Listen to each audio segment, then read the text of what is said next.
A possible meeting at the White House. Trump, Zelensky and Putin. The sources are not named, but nevertheless there are several publications at once that publish this very information. And what should we understand about it? Will it collapse or not? And are we ready as a country for this? Well, in the White House, I think, definitely not.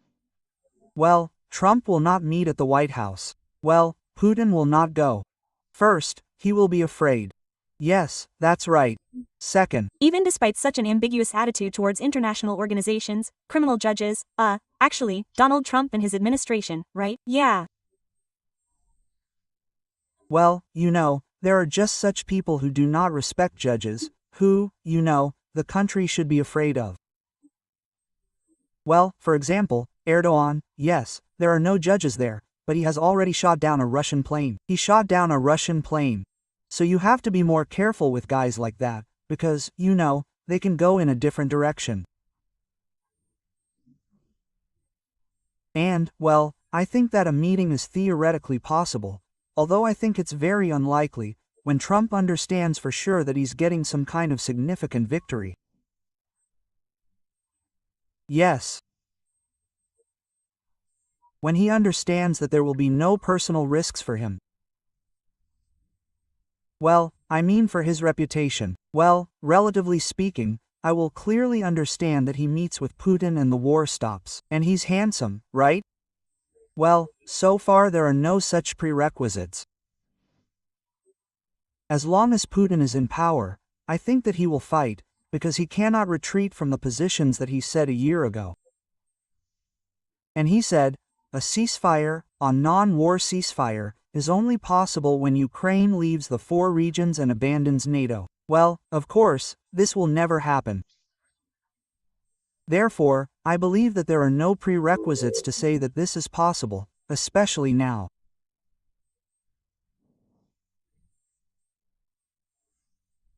Then we see that in principle the conversation did not go quite as the Americans wanted. Well, at least, when Vitka had not yet managed to leave the embassy, where he was calling, from where he was calling Trump, well, in Moscow, additional tariffs had already arrived in India. Well, and Rubin promised yesterday that there would be additional sanctions, well, against Russia, against oil. So this is a direct sign that, to put it mildly, Putin's position is very disliked. Then there is the fact that Putin wants to meet with Trump and is jumping out of all the pants he can. This is understandable, because he needs confirmation of his status.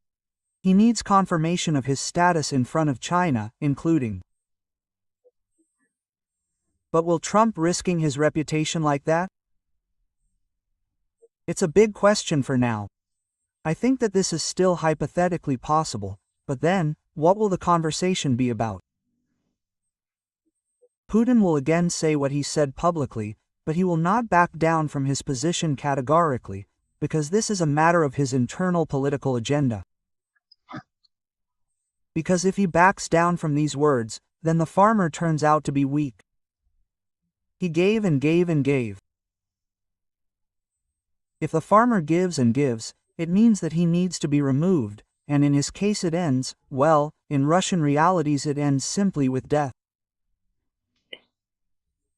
And he can't stop the war either for various reasons, economic ones first of all, because if you stop now, well, the war, it's a collapse of the economy, it was already using it. It's a bit of oil prices that have sagged. Then we need a new war. Most likely, these are NATO countries. That's why it creates such, well, a vicious circle, where the main problem is Putin.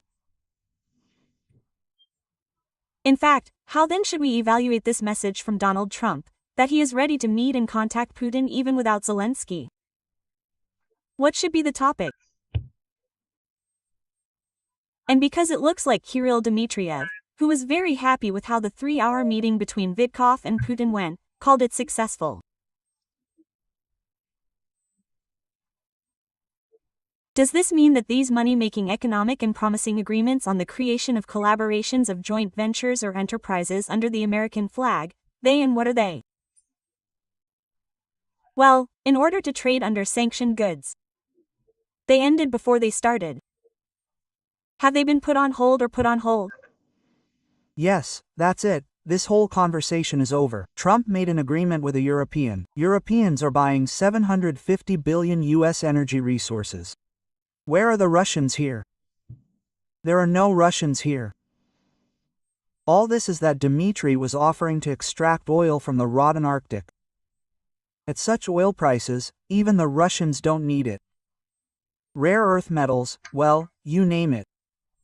God, what I don't like, they don't mind them themselves. And that Putin has the money to promise 600 billion investments in the USA like the Europeans? Even to promise. No, there is none. Yes, everything is already here, what I have always said and continue to say. Putin and Trump have fundamental contradictions related to oil and gas. Because Putin wants to sell oil and gas and lift sanctions from Europe to Europe, and in Europe there are already American companies, wherever the Russians don't need them.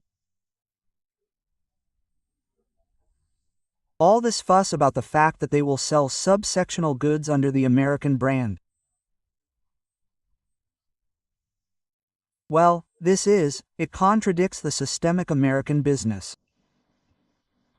Well, for example, first of all, they banned the use of this Nord Stream. Let me remind you.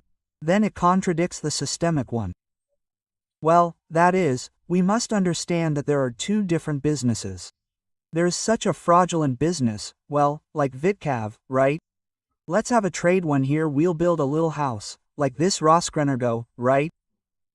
And we'll sell Russian gas to Europe and we'll take our percentage. And there's a systemic American business, yes, which is now exporting oil, their energy sources to Europe and everything else. And they have a contradiction here, because systemic business is already sitting in Europe.